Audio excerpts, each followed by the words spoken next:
Coming to you live from medieval times, it's the 10-Point Podcast.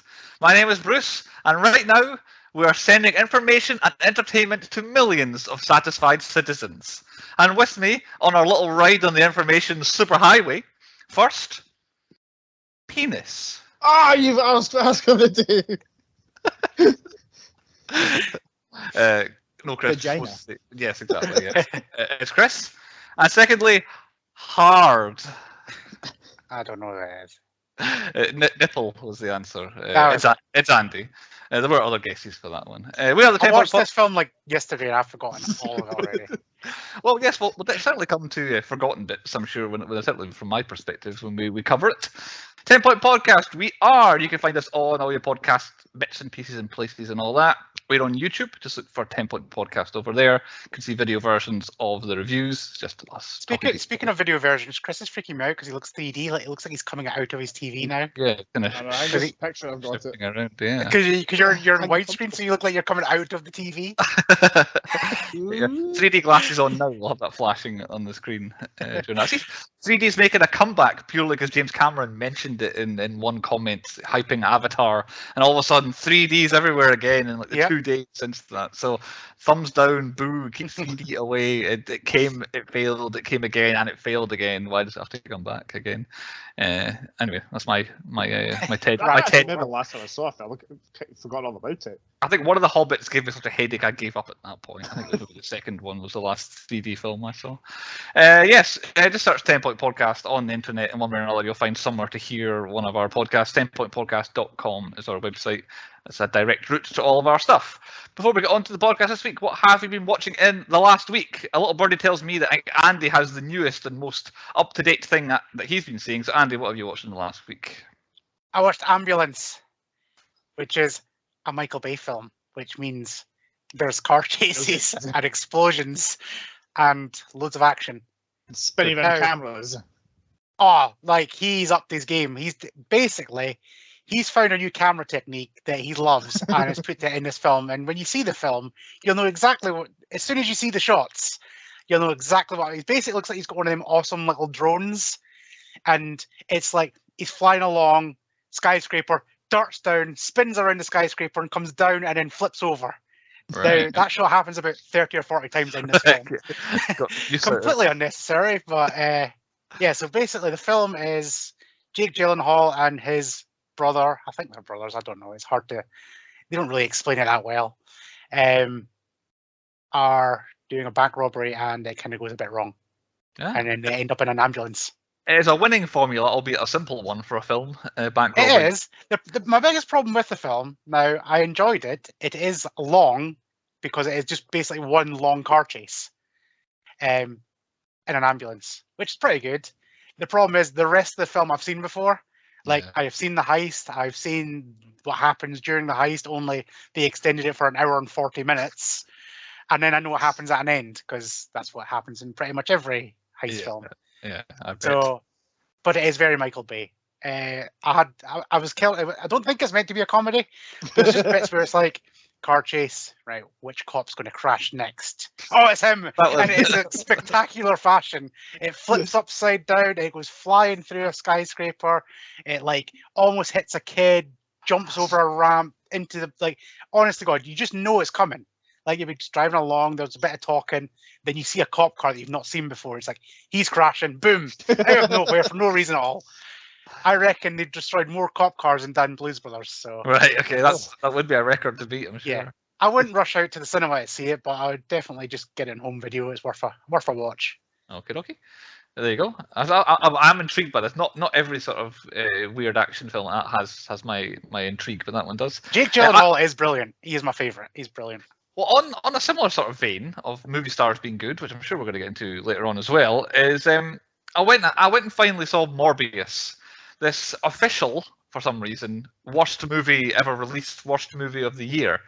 It isn't. It's not the worst movie ever released and the worst thing ever made. And I don't know why everyone thinks it. I'm not saying, how did the Oscars miss this? It's not that.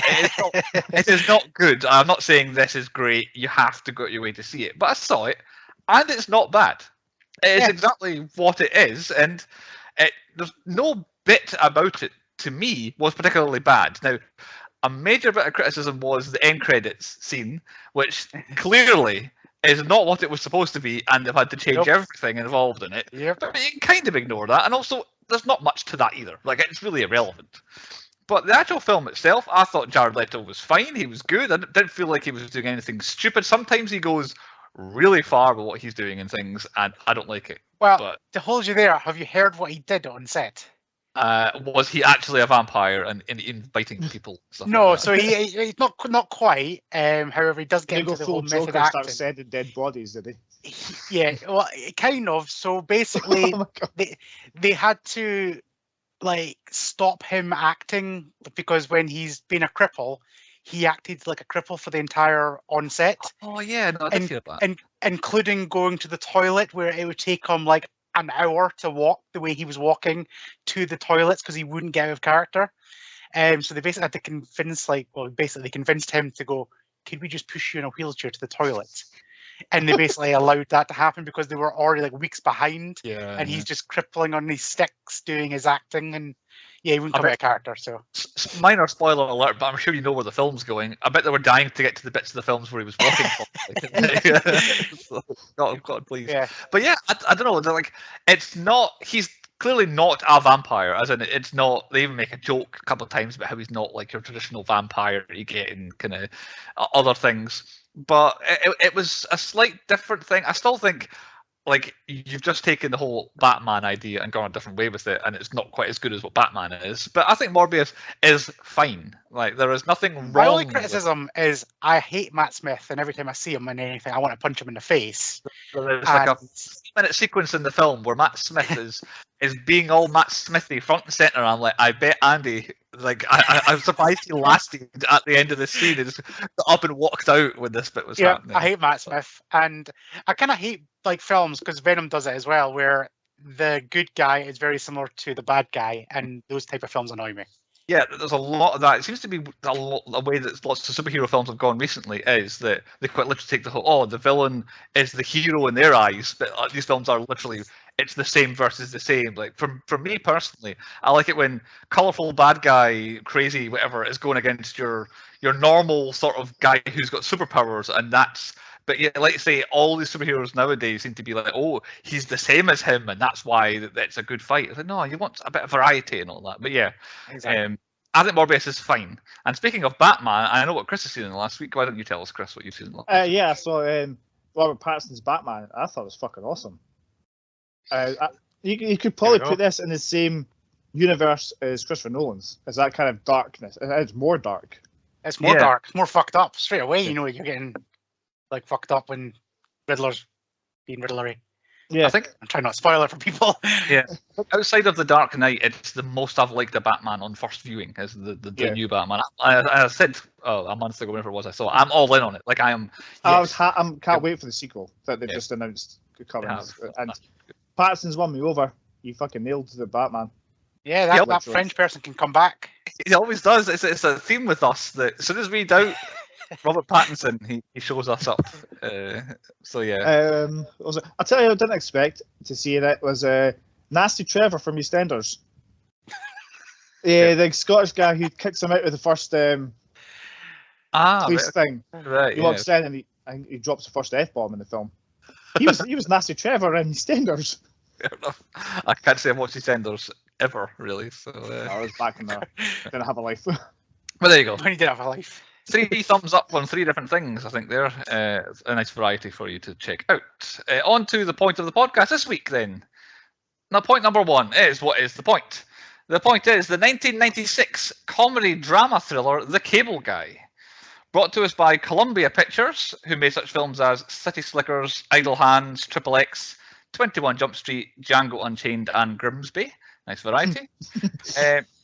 Also brought to us by Brillstein Grey Entertainment, who essentially made this film and Happy Gilmore and barely anything else, like some real tripe that was. But I mean, like half a dozen things they ever produced. So this and Happy Gilmore are pretty much the big two.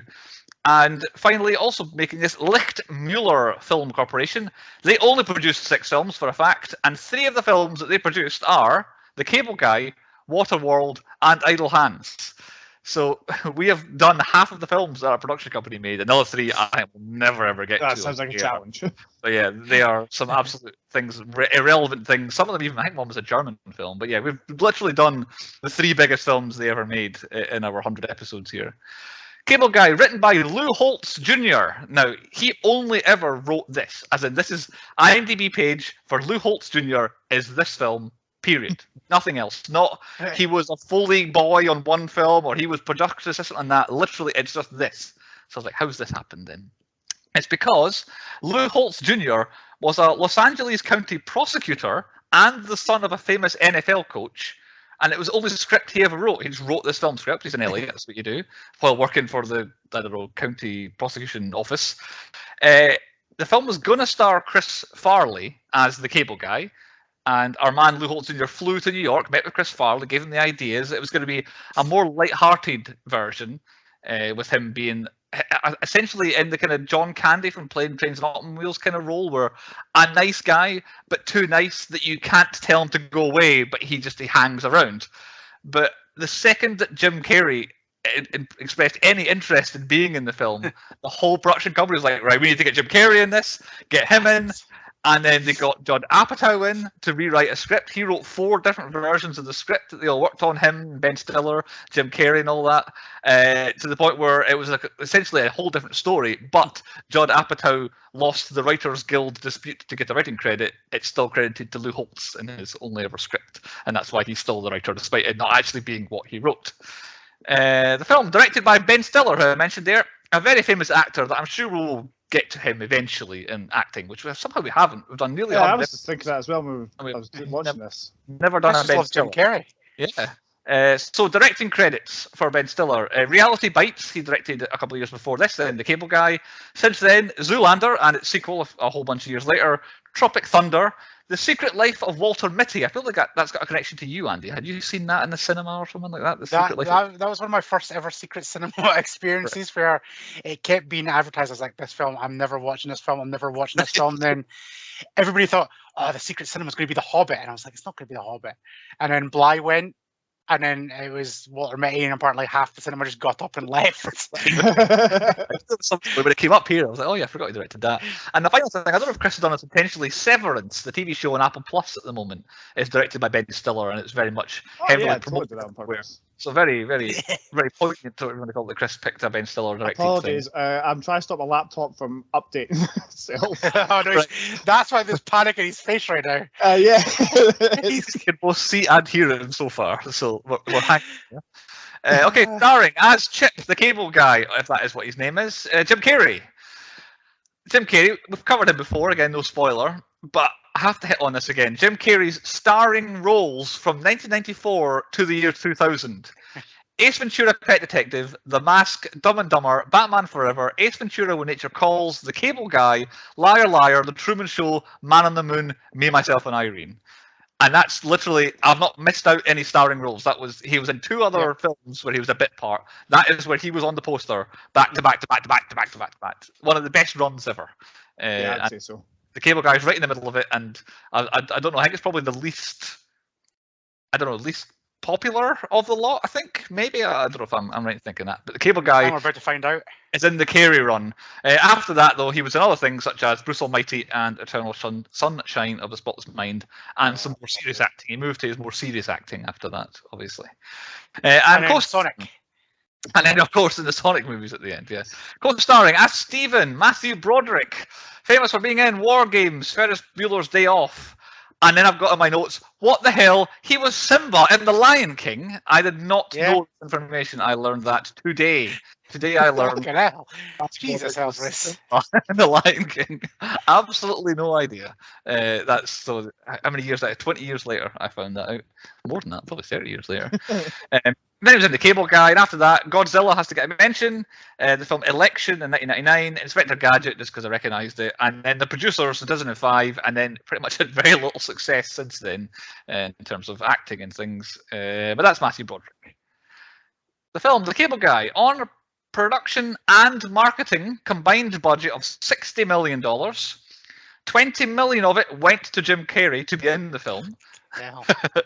Again, the production liked the idea of him being involved. It opened in the US for $20 million. They got Jim Carrey's wage back first weekend. Final US gross, $60 million. His entire budget back. Final worldwide gross, $103 million. So it did turn quite a profit worldwide. Released 14th of June 1996, qualified for the 97 award season. The only one of our biggies that it hit, though, was the 1997 MTV Movie Awards. Not had them in a while. Nominated for 3 awards. Nominated for Best Fight, the Medieval Times Joust, etc. Lost to The Witch's Knife Fight in The Craft, which I don't have a great recollection of The Craft, but apart from that was Best Fight of the Year. Nominated for Best Comedic Performance, Jim Carrey. He won. And nominated for Best Villain, also Jim Carrey. He also won. So it won 2 MTV awards that year. No other mentions. I got one other award. I can't remember what it was. I think it was Jim Carrey somewhere else. It was the Kids' Choice Awards. He won something like that as well. But yeah, that's it in terms of awards for the film. A synopsis written for us by Wayne here goes as follows. Stephen Kovacs, I think is how you say it with a CS at the end. Stephen Kovacs has been kicked out of his apartment by his girlfriend. Stephen has a new apartment and decides to slip the cable guy Chip $50 for free cable. Stephen then fakes an interest in Chip's line of work. However, Chip takes this to heart, trying to become Stephen's best bud. When Stephen no longer wants to be Chip's friend, the man who can do it all goes on an all-out assault to ruin Stephen's life. In the backdrop is the delicate subplot of the trial of a former kid star for murdering his brother. As I said, this very strangely structured synopsis by Wayne. That's what the film is about, apparently. Who picked? Chris selected the cable guy. Why did you pick it? I did. So I picked it because a lot of the things the cable guy says is a big spiel about you can, I don't know, like everything's will be connected through your phone, your television, and you'll be able to play games with your friends in Vietnam. Yeah. It's basically the speech that he makes when he's like behind Andy on the photograph on the video that Andy does. That's all pretty much came true. Like so. Yeah, it's pretty much. Except you still can't really play Mortal Kombat without lag. No, it's still that. It's still fighting games still don't work online. Too much lag. I don't have friends in Vietnam either to play it with, unfortunately. So I didn't do that either. Had we seen it before, Chris? I'm assuming you've seen it before. I had, yeah. I think I've made 2 attempts and never got very far with it. So this is the first time I've definitely seen the second half, probably even the second 3/4 of it. So, and which channel would we normally see it on? I don't really know with this one. This is a Channel 4 film. Channel 4 film 4. I think we all watched the same version. There are only 2 versions. So the only one you might have seen. One more than I thought there was. There's another.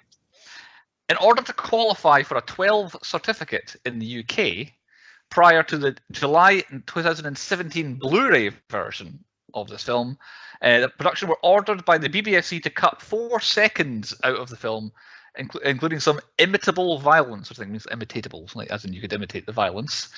The cut occurs when Stephen and the cable guy are fighting on top of the satellite at the end of the film, and a shot of the cable guy headbutting Stephen, as well as a brief ear clap, was omitted from the British version. Up until 2017, apparently. So there you go. You can't headbutt and you can't go with your hands either side of their head. I can't honestly could not swear if it was in the version I watched. Like I don't think I was paying close enough attention to even notice whether that was or wasn't in the version. So either we've got the normal one or that is what we watched. And then we're on to point 2, I think, unless we get any other bits and pieces. Point 2 is the high point. So it's like the best bits and things about the cable guy. Where, Chris, why don't you start us off? Well, let's get this over and done with. I'm going to say the Sweet Murder Trial. That's my first one. That's my first I gotta know if you did it. It annoys me that you don't find out whether you did it or not. I think he did. I'm pretty sure he did. Yeah, definitely. And it was the phone call. He was like, some Asian guy did it. I think he was Asian. And he was speaking Asian. He was speaking in Asian. It was just the pause, like the subtitles. The pause was funny. And you can tell, like, it's Ben still do because he does that cry from "There's Something About Mary." It is funny when Ben Stiller just shows up in things. Like every time it's something that he directed or produces, he always seems to give himself like the crap role. Like he's a horrible person, the awful person is always what he seems to give himself. He also looks absolutely ancient in this as well. Yeah. Like I don't know if they tried to super age him, but he looks like 1,000 times older than he does now. think he's like a Hollywood leading man for about, I don't know, 15 years regularly after this. He does look older in 1996 or whenever it was that they actually filmed it. I very much enjoyed the Eric Roberts adaptation. I would like to see that film. Or something Which like fits into my theme. I was worried that this wouldn't fit into my theme. Right.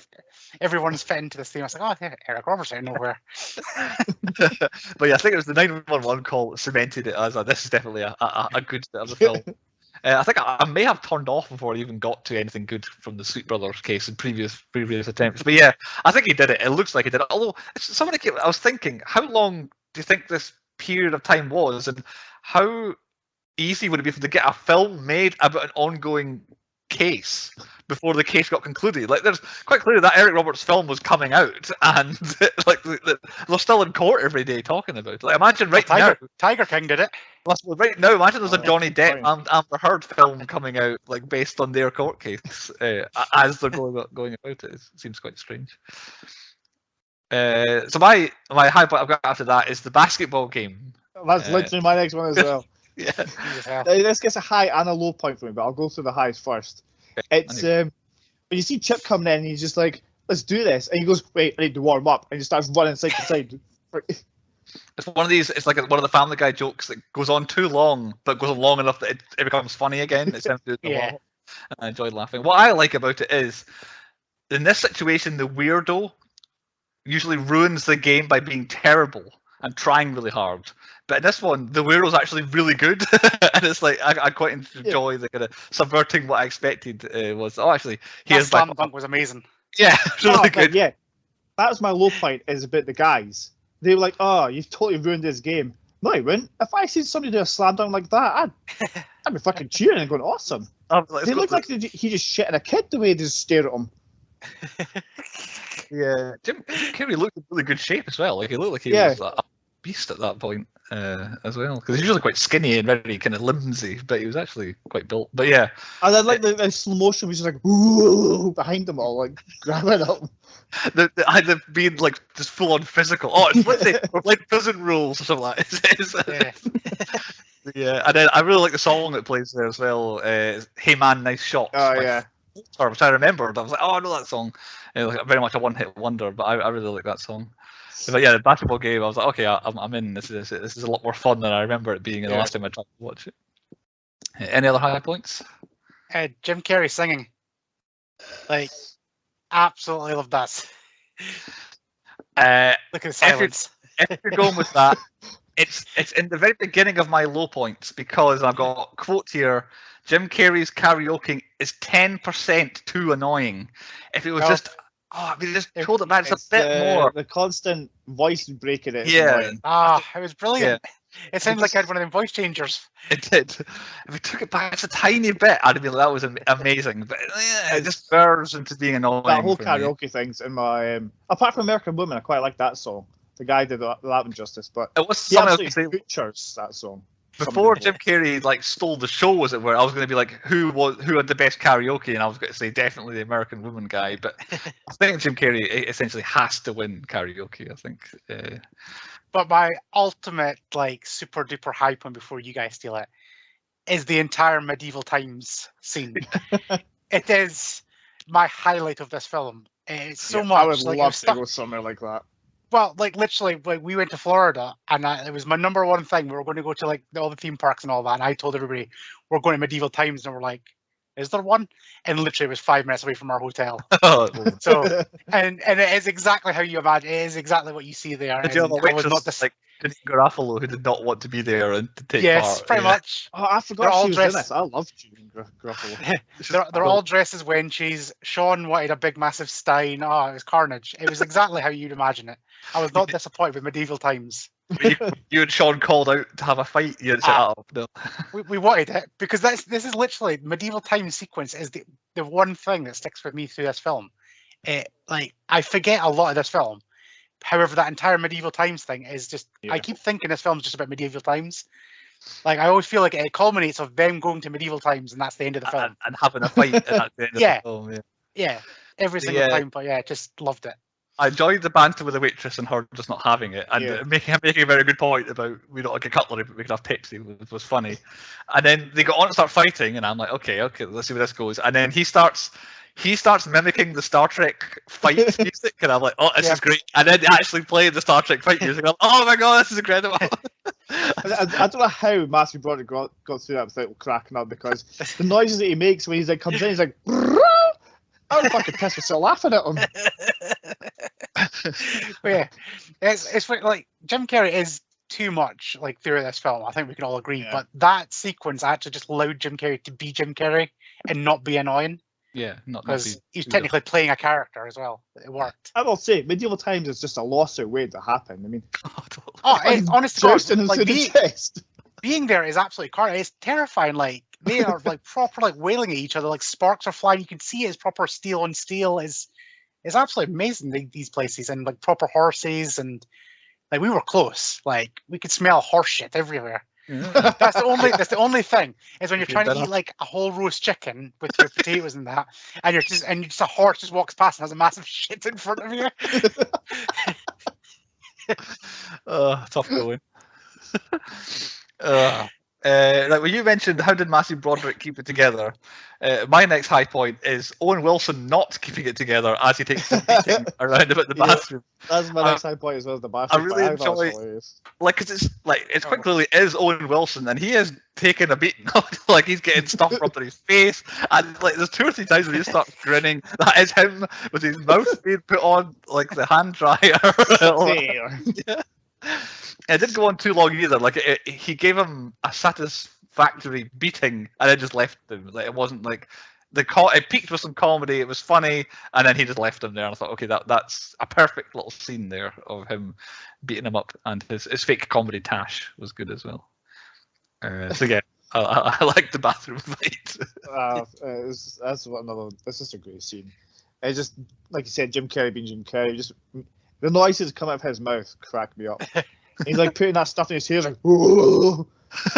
But once again, he's playing a character like in that scene as well. So it's like when he is a character in this film, he's fun. When he's being the cable guy, it's not so much.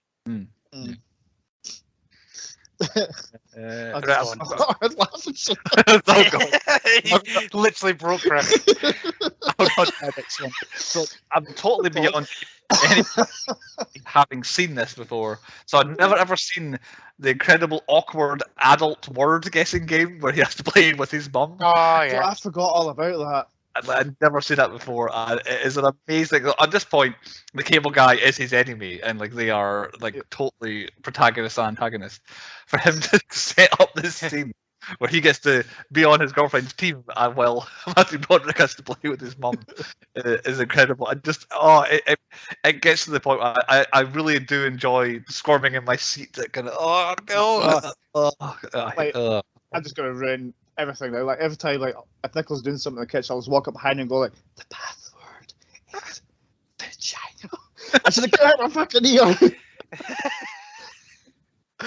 It's like Sarah just going penis for like ages, just going constantly saying penis. Like, it just cracks me up. To be fair, I think that whole scene is the best Matthew Broderick has acted in this movie. Is he genuinely looks uncomfortable to say things to that woman. You can totally relate as well. Like, you can that and be like, oh, horrible. Any others? I've got a couple more. I'm running thin, so. Oh yeah, but that scene where like he falls asleep before like his nightmare sequence. That's literally how I have to watch films like 6 times. Because I'll be watching it and I'll just go, and I'm out for the count. Oh, you always love to sleep. Yeah. How many goes to get through this one, Chris? Just I watched it twice, so it took me too intense to go through it. So. But you didn't fall asleep during them, though? No. Oh, okay. Okay. I've got a very minor high point. I do want to jump on it while it's still there. The cable guy saying Waterworld was good always needs to be mentioned. Yeah. It was conclusive on our podcast, so we thought it was good. A banger. That's a high point. And my final high point is his jump at the end, his suicide attempt. Is good, especially because they just talked about it being like GoldenEye. At that point, it's like, well, he's gone off. He's definitely gone off this here. And yeah, him falling down was good. And then I as it cut to him, After like him taking out everyone's cable at the key moment for the trial, oh, so I like that as well. And it cuts back, and it looks like he's pronged by the middle of the dish. I was like, oh, there's one death, and camera goes right. Like, oh, it wasn't one death. He survived it. In one version of the script, he did die there, by the way, in one of the 4 versions that Judd Apatow wrote. But they went for a happy ending, an ending, a different ending, a creepier ending. I did like the fight of him fighting. He gets punches like, and he starts saying Stephen. He's like, Stephen, alas, and then he gets punched again. And he goes, "Oh, you bastard!" If he just left him at that point, it might have been the solution to the whole thing. He might have changed it if he could speak properly. That could have been the ending in the film. Yeah, fixing the lisp. And that's me for high points. I think Andy's tapped out. So I'm tapped out. Right. On to point 3 is the low points. What's the worst things and bits where? Andy, since you were first to run out of high points, what is your first low point? Jim Carrey being too Jim Carrey as the cable guy, as I kind of half alluded to. Like, I like Jim Carrey. However, he is too much. Like, he's like at 110% all the time. His little thing sticking out, and he's talking, and it's just everything annoys me about that. And it's like, I think you're meant to get annoyed by him. However, at the start, you're kind of like, this guy seems all right. Yeah. He's a bit weird. And then you're watching for the first time, it's like, oh, he's just a weirdo. But then he's a weirdo, but a psychopath. And I can't put the two together, if you know what I mean. They're always separate to me. It's like, well, he's funny, but then he's weird. And it just starts confusing my brain. I don't like that. I think in previous viewings, I always thought he was a bit more, I don't know, unsettling, maybe a bit more, I don't know, bit more evil, I thought. Yeah, that's what I think it should be a bit. And be if like over the topness back, it would have been like that thin line between funny and horror. It's now same like my high point of him singing. You go from that to that he's been set he set him up with a hooker, and then he goes in and just it's like that's like proper sinister. But however, he's super happy. I can't. My brain doesn't compute with putting them two together in the same scene. I would definitely have preferred the version where he's just a friendly guy. Like he's so friendly, you can't get rid of him. Yeah, and there's no malice behind it, and he's no because he does. He basically turns on Master Roderick. Yeah, like the scene in the prison where he's like standing there, like putting his breast against it, and the guy's like, "This guy's setting me up," and he goes like, "He's the one ruining my life," and the police officer's like, "I don't care." Like, but you see him with his boob against the thing, you'd be like, okay, this guy is a bit weird. This all ties in, all my low points are encompassed in this one discussion now, which I've already mentioned the karaoke, but yeah, the prison visit is just annoying. It's not a funny scene or a fun scene or enjoyable, it's just kind of annoying. But it ties into the fact that I always have a big problem with these kind of films, and my biggest problem with this one is, why did his entire family befriend the guy who he said put him in prison? Like, why don't they believe their son, their nephew, their boyfriend, but they believe this random weirdo guy over all the rest, and it all just ties back on to the how it doesn't make sense that this total weirdo gets befriended by all these people, and then poor old Stephen just has to be like, he's the guy who did it. He set me up. He set me the stall and stuff, and no one believes him. It's just what's the phrase like that? Everybody else is written fake. If you know what I mean, they're not acting believable. That's or they're not written as believable. Yeah, it's a real, I don't know, leap of faith, I guess. That of course he would do that when he was in prison and all that. But yeah, I do find, I think Jim Carrey was less than I remembered it, but he is too much in this film. Like obviously he's a bit different to in The Mask. He is our hero and he's a bit fun, and in Ace Ventura, he is the hero and he's a bit fun, and he's very much when he's kind of like a dark Ace Ventura in this film. Yeah, when he's like, you're the bad guy and you're doing all this, and you're fun. Yeah, and you're trying to be. Well, fun. Like the Riddler works because he's fun and quirky, and he doesn't really seem like he's that evil. Yeah. Just other than he wants to suck everybody's brains out or whatever he wants to do, but he does it in such a nice way. Whereas this guy is just like absolutely hammering Matthew Broderick all the way through. Yeah. Like, and for no real reason either, other than he doesn't want to be his friend. And I don't really know what sets him fully off. It's weird also never having seen this film properly before, but this sort of the storyline of this film basically explains why I am the way that I am with people.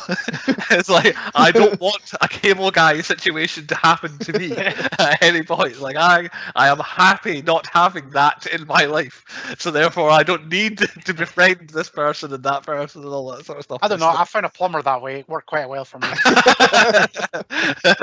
Yeah. Right now, he's underneath your floorboard listening to you. Just I don't putting want in bits of plumbing for no reason. Yep. I don't want to invite weirdos into my life. Like, I'm happy not having like free cable. I can live without. Like, it's fine. I don't need free cable. And then again, it's not free cable. You've got to pay 50 quid for it. So it's not. We have basically everything I've got written in my low points has all been covered in the one discussion here. So fire away with any others that you've got. Mine aren't proper like low points. They're just like things that I hate in life. Like when you like, why does it always happen? Like you've been hanging around all day for somebody or a technician or a cable guy to come turn up. Oh yeah. As soon as you go to the shower or you go for a dump and your arse literally grazes that toilet seat, there's a knock at the door. Yeah. Oh no, so I'm always mid-shite. Like, like it's like, oh no, that's where I'm at with delivery guys. Things like that, and that's the other one. Like his dream sequence is, I don't know how many dreams it touches a nerve because I don't know how many dreams I've had, but I can never run. It's like running through treacle, and I don't like it. It creeps me out. It's about the only recurring sort of theme I ever have in dreams is that one where it's like, even if it's just like I need to go over the other side of the room, but for some reason in the dream your legs don't work. It's I'm not even doing anything. I'm having a dream and I'm playing football. I can't run. Yeah, I've had that. Yeah, I'm just like crawling to get to the football. It's just I hate them. I hate running dreams. Yeah. So other than Chris's rant, I do have a low point. Sorry. It's technology being dated, and I know this is Chris's theme of technology, but however, pretty much most things that involve technology in this film look severely dated. Yeah. So his when he came in, he's got this massive telly and these big speaker systems. I was like, that telly looks tiny compared to the speaker systems, and my telly is probably bigger in my living room now than that telly is. Humble brag. And flatter. I feel like it looked like a flat screen though. I thought it was going to be. I was like, oh, he's got a big telly. I was like, oh, bloody hell, it's like 1995 or whatever. How big is it at the back? Because like, it doesn't look like it actually is that big at the back. It might have been a flat screen. So I was quite impressed by how advanced it was. That one of the weird projection through ones. They were big then. But the biggest problem I had with that telly, it was square.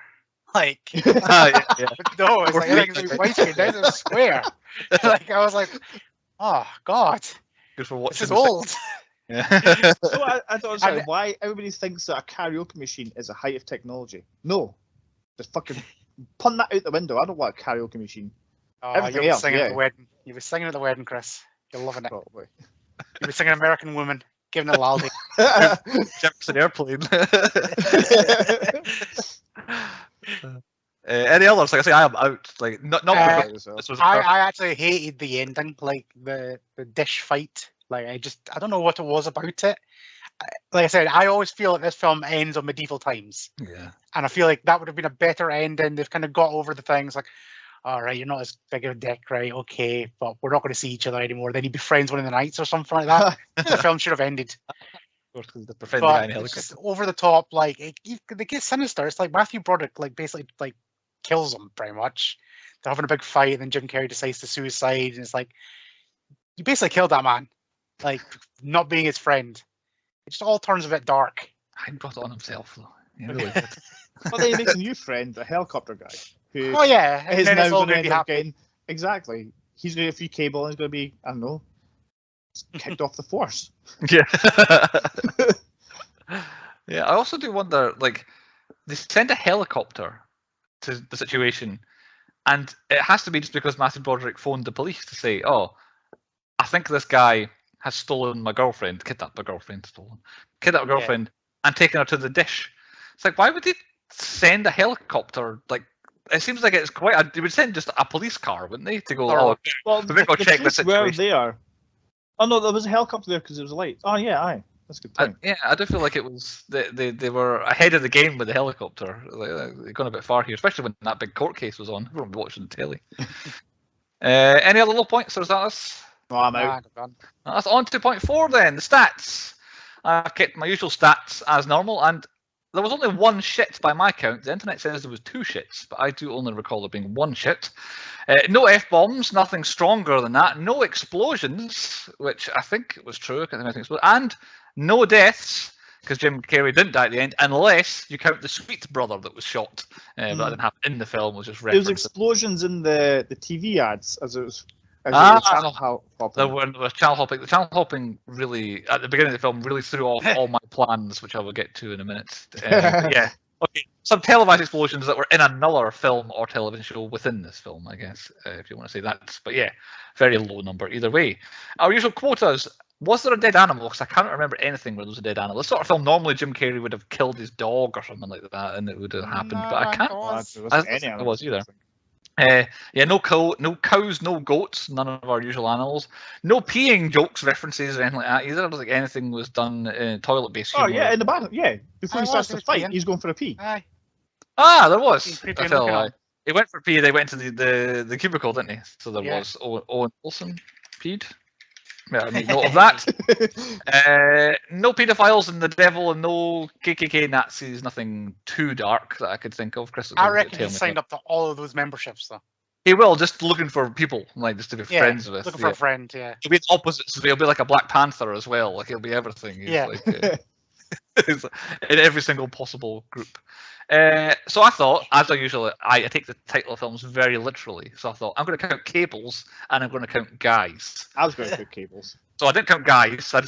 At the very beginning of this film, when he's flicking through channels, I thought, nah, I'm not counting every man that's in this film. So I counted cables. So did you do cables, Chris? I was, and I think I counted 2. I got 2. Yes, there's the cut cord, which he cut clearly. Yeah. And then when he installs at Robin's house, he has cables as well. But there are a few supporting cables at the dish as well. So I don't know if it's like another half dozen, another 10 holding the dish up, as you can kind of maybe see around about Andy. Yeah, so maybe 10 cables in the cable guy. And did they say the thing? Did they say cable guy in the cable guy? Oh, yeah. Aye. Took them 2 minutes to say it. It was said 8 times in the first 4 minutes because he was at the door going, cable guy, over and over again. 12 in total cable guys in the cable guy. Yeah, more than that. Yeah, because they learn his name and they start calling him Chip, and then they learn that's not his name and they start calling him his other name, and then he makes up a whole bunch of names and all that. Chris, have you kept any stats? Yeah, I counted throughout the movie, they channel hopped 31 times. Good. I'm getting to Chris's mind now because I thought he would do that. I won't bother going back. I'm not going to do that one. I think Chris will do that. So yeah, I'm getting there. Very good. Any others? No. No screams, no stock sounds that we could tell. I've started to hear door opening stock sounds more and more regularly now. So every time someone opens a door on a case or a wardrobe, I've heard that sound in a film before. That keeps happening to me. But I don't watch films that intently. I often have I recognise that squeak there. I'm telling you, there's I think from some games, things like Resident Evil, where you open a door and it all goes black, and all you can hear is the door opening sound, and you're in the new scene. That sort of sound shows up a lot. Andy, have you got a most pornographic scene for us? Yep, roast chicken at medieval times. Brought back memories of us being in Florida. It annoyed me that he put the chicken on his face and then referenced Silence of the Lambs, but he said a line that wasn't from the bit where he had stuff on his face. Like he didn't say hello again. It was like, nah, it's a total misquote. He didn't say anything when he thing on his. Annoyed me. But did you meet your face? Yes. Basically, when I was eating, because you do actually get cutlery at the real medieval times. To be fair, you can be a bit civilized. But you know me and Sean, just leg off, eating. Eat like potatoes with your hand like that. There was a point where we're like, we only get half a. You don't get a whole roast chicken at the one, so we got half a roast chicken. But me and Sean were pretty hammered. And there's that point where you're looking at all the kids because you basically all get the same food. So even like kids get like half a chicken. And there's just a point where you're sitting like, I'm going to eat that. It's like, just give us over here, little kid. Just walk around like, I'll just fucking take that and that. Yeah. Yeah, there you go. The food again wins the most pornographic scene. Yeah. On the 10 Point Podcast. On to point 5 then. Point 5. It's a 10 Point Podcast quiz, which me and Chris have basically failed about 3 consecutive weeks ago. So, Andy, what have you got for the quiz? I've made this one a bit easier. Let me get the information up. So, this one is called Which Cable, Guys? Question mark. Okay. It's these TV shows can be basically found on streaming services or channels, and you've got to tell me which original, like TV show, well, the TV show was on a streaming service or a thing, or it's related to something on those streaming services or channels. It's pretty easy. You'll work out as I talk. Which broadcaster first broadcast the show? Basically. Pretty much, yeah. Oh, And to make it a little bit easier for you, they all have links to previous podcast films or TV shows or actresses in them. So we'll go back and forth. Who wants to go first this time? I'll go first this time. All right, Chris first. Right, I picked the film. Chris.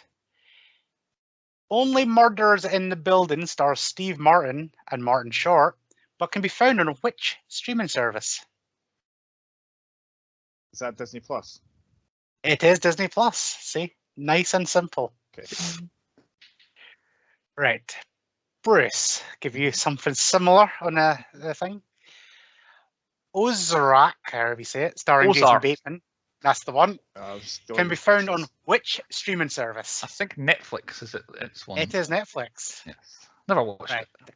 Oh. Now they gradually get a little bit harder. Chris, Kevin McKidd stars as Owen Hunt in Grey's Anatomy. Which network is Grey's Anatomy originally aired on?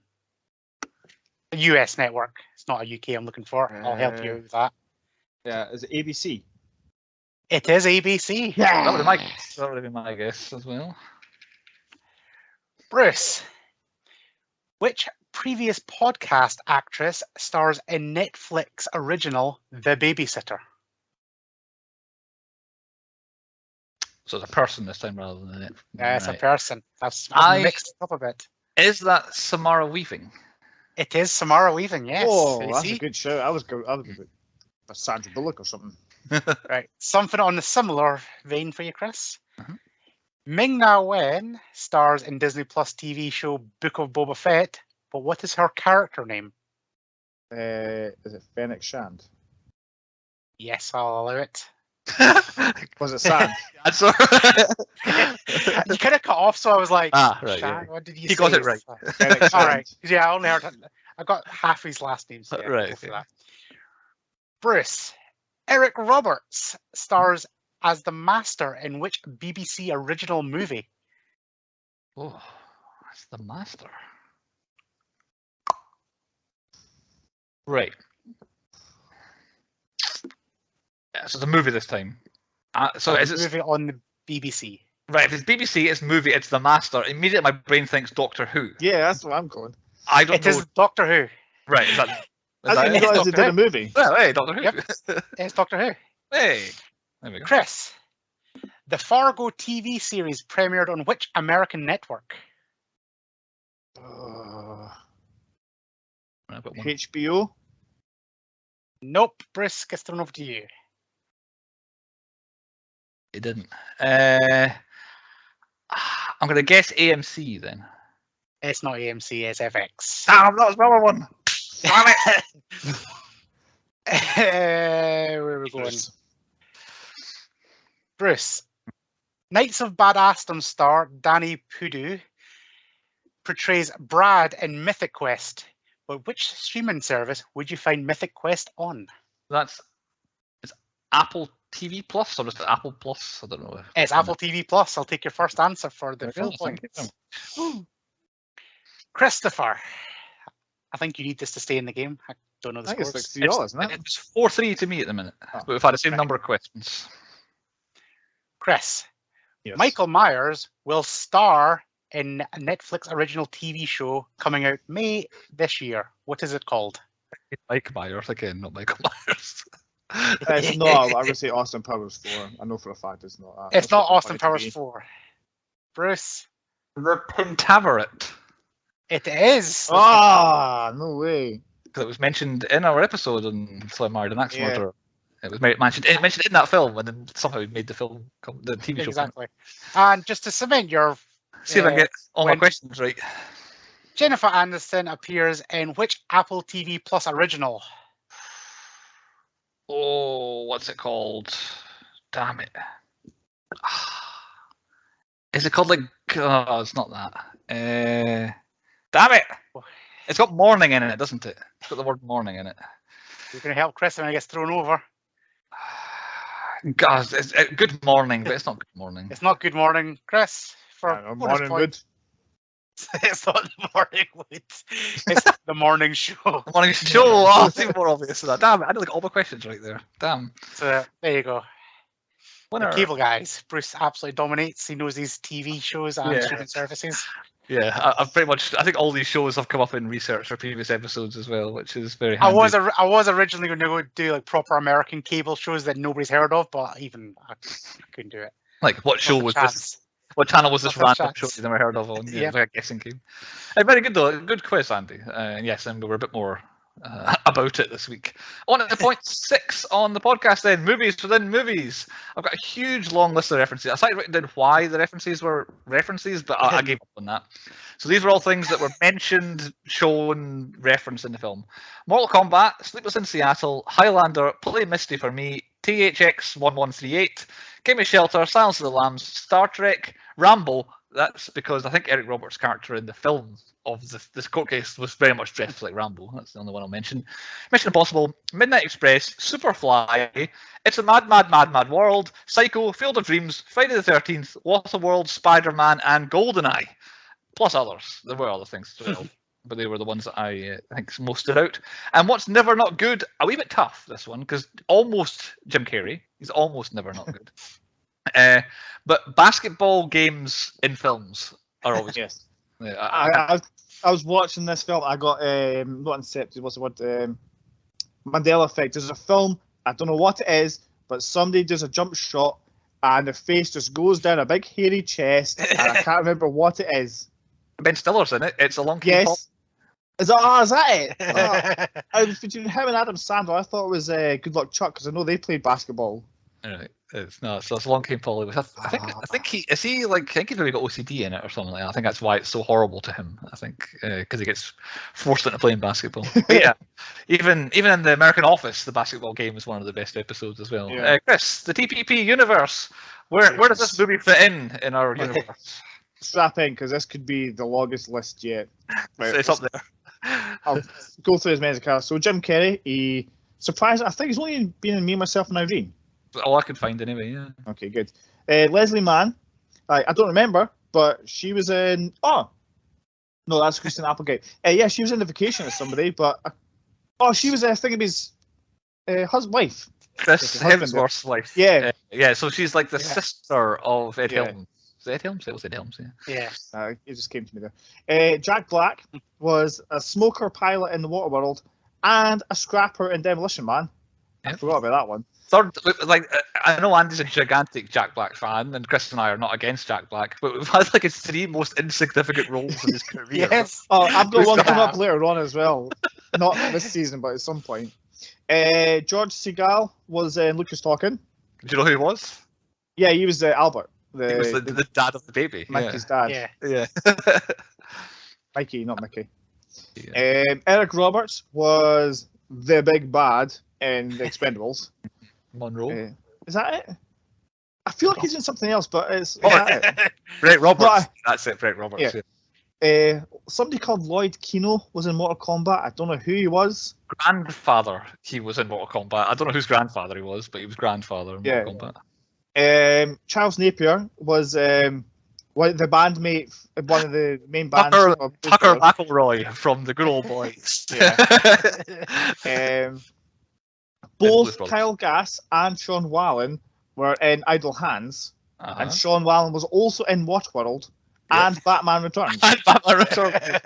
So, I think that's the first time somebody's been in like 3 different films. Well, he's in 4 now. Yeah. Somebody called Jenny. What you're there? He's in this film, Waterworld, and Idle Hands. All 3 films are done from that same production company. Yeah, that's why when you were talking about Idle Hands and stuff, and I was like, ooh, I don't know if you know this. Jenny Inge Devaney, the cocktail waitress, was a trooper in Starship Troopers. Missed her. I didn't get her. Oh, there you go. Done better than you for once. Somebody called Shan Johnson was uncredited in this. She was also uncredited in Forrest Gump. And speaking of Forrest Gump, technically Tom Hanks was in this. Good point. So he was. So And the Burbs. If you put Tom Hanks in, you got to mention the Burbs. Oh fuck yeah! Well, it's something else again. Let's forget it again. Threes of the Burbs that we have every week. I think that's everybody. Missed one. I missed a couple of yours, but Donna Hardy was one of the karaoke party guests as well. She was. She got a character name in The Running Man. She was Mrs. McCardle, but Christ knows who Mrs. McCardle is. But she was in it. But yeah, it's up there. It's one of the top lists I think we've ever had. Yeah. And have you recast us into the film, Chris? I definitely put Andy as Chip, the cable guy. Like he's our tech guy, and he's also so needy. And I put you as Stephen because like I wouldn't have the balls to ask the cable guy for free cable for a freebie. I don't think I would either, to be honest. You know, I thought you would just be like, oh, backhander. And of all the people, I put myself as the untrustworthy Rick, Jack Black. Jack Black, yeah. To me, they were the three that jumped out, but I was like, I won't go that route. I'll go a bit different. So I just thought, who would I want to see playing what roles? So I thought, I'd like to see Chris being the Owen Wilson character. I just think it would be funny if it was you. I thought I would be quite funny being who Ben Stiller played in this film. I forgot about him. Yeah, and I thought Andy could be also because there's a double joke in this. Andy could be Andy Dick's character, obviously because his name's Andy. I forgot he was in this. I thought it'd be funny to see Andy on the throne being king of medieval times and all that. So I went in that direction. Andy, have you done any recasting in the Cable Guy? Well, I kind of did, but because you mentioned Chris Farley now, I wanted to see that film, so I'm just going to do that. It would be a completely different film if you. I think it would be amazing. I think I think they fucked up. Yeah. Chris Farley in this film would have been a fun, light-hearted, really good film, as long as they kept medieval times in it. Well, I'm sure. Oh, I could clearly see him enjoying himself at medieval times. He'd have a good. It'd be amazing. He hasn't seen enough of Chris Farley. You need to watch a film with him. So good. Point 7 on the podcast. We sent it over to Chris, and Chris has a hypothetical. Would you I rather? Literally finished this like a minute before we went on the line. So, like, would you rather be beaten up in the bathroom by a bathroom attendant, as is a struggle this week, or play porno password with your partner's mum? So you had to say these things to you, like. It was his mum, wasn't it? Like, yeah, I know. I thought it'd be more awkward trying to say it to your partner. I'm staying off the bathroom floor. Then I'm playing it with the partner's mum. I think. I'm getting beaten up in the bathroom. Okay. Yeah. Oh, what's the tiebreaker then, Chris? Chris, what? See, I don't know, like, because I've been with Nicola for 17 years, I probably could get away with playing porno password with her mum, but I wouldn't want to. I'd feel completely. But just imagine how weird it feels when you say it to whisper in Nicola's ear. Just imagine doing that to her mum. No, I don't have to whisper. I just have to say. Yeah, you'd be going. What was it? Hard. Yeah. Yeah, I will get battered. Yeah, I'm staying off that bathroom floor. Public toilets are horrible places, or even restaurant toilets. On to point 8 then on the podcast is where we nominate things for the 10-point podcast awards at the end of the season. I don't have many. On you go, Andy. Best location, medieval times. That's a good one. I don't know if we have locations on set. Maybe. We are now. The set. We'll go for that. I think the inside looked like a set, so yeah, we'll go for that. Medieval times is kind of a set. I was going to say best cameo because I was going to go Jack Black, but then Eric Roberts turned up, and then Owen Wilson turned up. So I don't really have a best cameo, but I thought I'd just mention them in a category anyway. I went for Kyle Gass. Yeah, Kyle Gass. He's quite good. For that sort of stuff, I went for most unexpected was Ben Stiller, because I didn't know he directed this for a start. I had no idea, and also I didn't expect him to be in it, and also he's quite funny in the role, so I went for him. But we kind of go most underused in this sort of area as well. Is David Cross is in like 2 seasons. I was going to be him. I don't like him for some reason. He cracks me up all the time. I think it's Arrested Development does it for me, but he literally, like, the first scene he's in, he's like the one guy to laugh at Matthew Broderick's joke, and it just cracked me up just the way he turned and laughed. And then he barely has a line for the rest of the film, and I was like, well, he's definitely underused. And I was also going to do Bob Odenkirk as most unexpected. Which he did, but but David Cross is in this, and the two of them they work together, so of course he's going to be in it. He's in everything that he makes. Same with Owen Wilson and Ben Stiller; they're always in it. That's what I mean. I think we need best cameos. It's just all of them in this film. Yeah, he needs his own cameo just award. Pick the movie Cable Guy because there's loads of them. Owen Wilson wouldn't be a star at that point. This would be kind of a new role for him. So he's not necessarily a anyway. Yeah, forget it. Yeah, everybody who's in this film was a great cameo. Any others for you, Andy? I don't know if we covered all those. Best line, which is his big spiel on top of the thing talking about the future technology. Since it was Chris's theme. Yeah, predicted the future. It was pretty much bang on, to be fair. Yeah. I can't argue. Yeah. That's all. Okay, I'll rattle through the rest of mine. So I had "Hey Man, Nice Shot" as the best song, but it's scored out with Star Trek fight music. Oh god, isn't it? Yep. It's a great song. Best costume / fashion item, which has been a long-standing one of ours. Chip's fake tash when he was in the bathroom attendant. I quite like it's that scene when he just strolls in, you just see him with his arms going, just like the tash, and he's like. A good look. A little precursor to Me, Myself, and Irene, where he detached in that as well. The best fight, as I mentioned earlier, definitely the bathroom fight over medieval times. The bathroom fight. I'm going to pick medieval times. Right, okay. See, I had Chip and Stephen in the thing because I completely forgot about the bathroom fight, but I'm going for the bathroom fight. Has to be the bathroom fight for me. Yeah. What else have I got? Best Jimmy, Jim Carrey. The Best Jimmy award was not invented the last time he was on there, so he needs to be mentioned. Best twist, I did not see him not actually working at the cable company coming. Like I didn't. It was a good twist at a good point in the film. Like it wasn't the reveal at the end. It was kind of worked out in the middle that not only is he this crazy person, but he doesn't actually work for the cable company anymore. Although he did not get fired like several times with a whole bunch of fake names and something like that. But I quite like the twist that he wasn't actually the cable guy anymore. Worst father figure. I've got Steven's dad.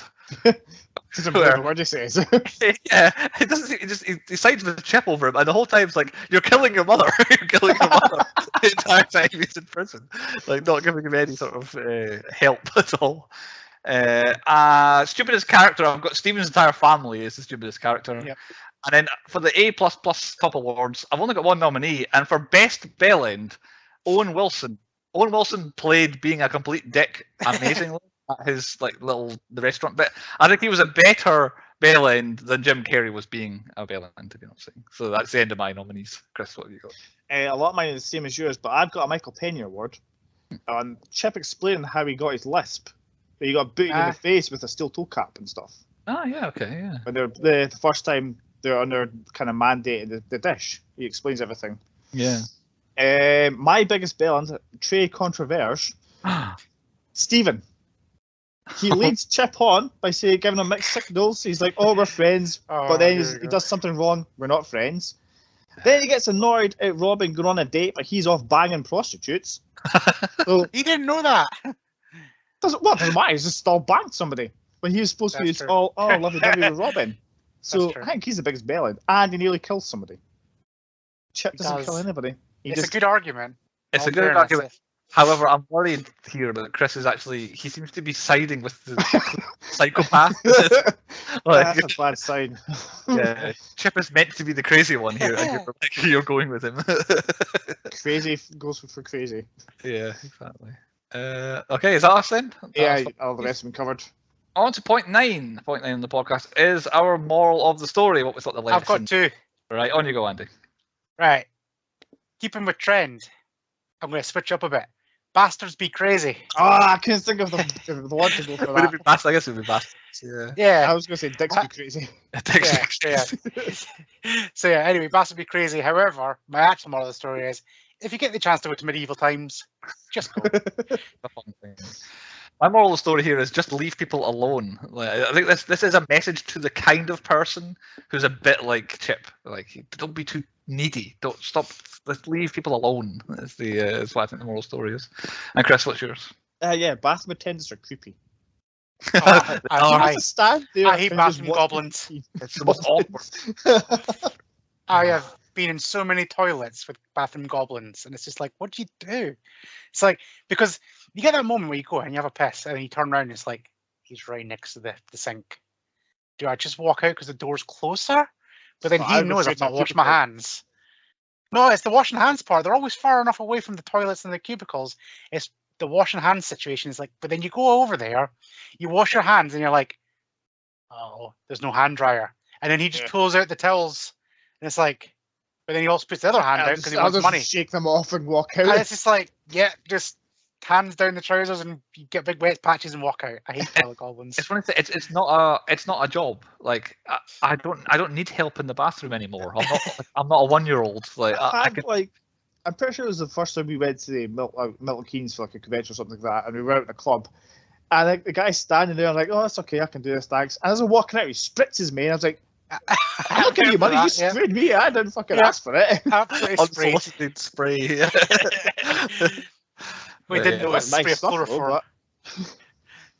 No, it's that I don't want to be charged to go for a pee. Thank you very much. Does it still happen in stations? It's not 20 pence for a pee anymore. It used to be 20 pence to go for a pee in a station. Yeah. Got rid of that. I don't want to do it if I'm in a restaurant or a nightclub as well. Like, oh, God's sake. Okay then, I think that's us. That's everyone's moral. On to point 10. The 10th point is the 10-point rating where we rate the movie out of 10. Chris selected it, so Chris, why don't you go first? I agree with quite a lot of what you have said previously. It's a typical over-the-top Jim Carrey performance. I think it's more subtlety from him would have made this more of a thriller and would have taken away. He seems to take a lot of the focus away from what's happening. I just don't get Matthew Broderick as a leading actor. He's Jack Black should have been him, and he should have been Jack Black's character.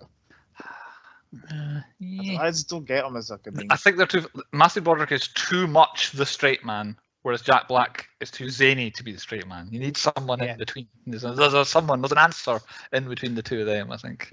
Jason Statham. Yes, it's okay. Yeah, The Rock, Kevin Hart.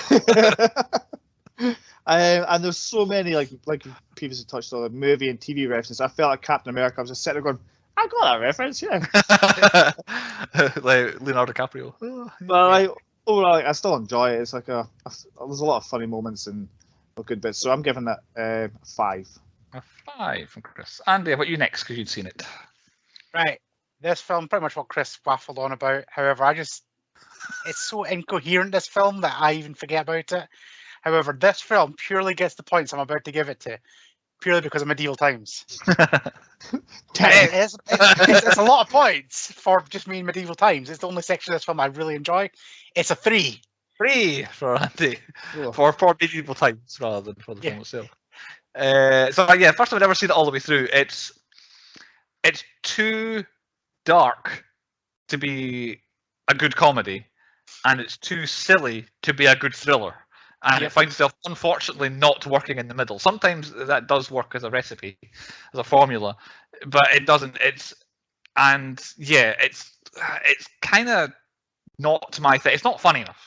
So that it really takes a big chunk out of it, and yet it's not too dramatic enough to get any more. So again, I'm the same as the last few weeks have all been the same to me. Everything's about a 4 or a 5. So this one's a 4, I think, just because I don't really like it, and I don't think I'm like dying to watch it again. There's bits where I'm like, oh yeah, that's a good bit and all that sort of stuff. Like medieval times. Like medieval times, yeah. Pretty much the scenes, like the medieval times, the bathroom scene, the porno password scene is what gave it the everything in between shit. Yeah, there's a lot of wasted time, really. Yeah. So yeah, a 4 for me.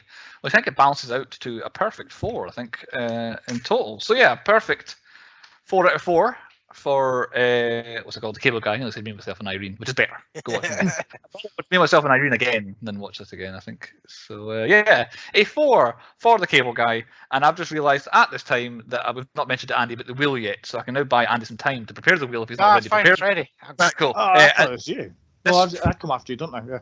This fits Chris's theme of futuristic inventions that have now been invented. So I've got one more pick, and it's a banger. Oh, okay. So we'll come to that in 4 pick times. Yep. Oh, no, because the wheel is now ready for the random wheel of movies to pick something for us. If it lands on something we've done, I'll spin again because I've not took anything else off. Okay. So if we get, what did we get last time? Grease. Grease again. There's Halo 1, Grease 2. Here we go. Yeah, actually, if it lands on Grease, we're going to do Grease 2. Oh god, please no. Anything like that. The first back-to-back sequel for this. We're spinning now. Are we slowing down? Slowing down. Oh my god, not again. No! Another rom-com for us. Oh well. Is that 90s as well? That might be the 80s. This is another one of those shitty films. Who picked the Wheel of Randomness? I don't know who picked this one. When Harry Met Sally, I believe. I feel like it's Nicola again, in all fairness. I don't think she's seen this. Well, there you go. Like it? Rom-com?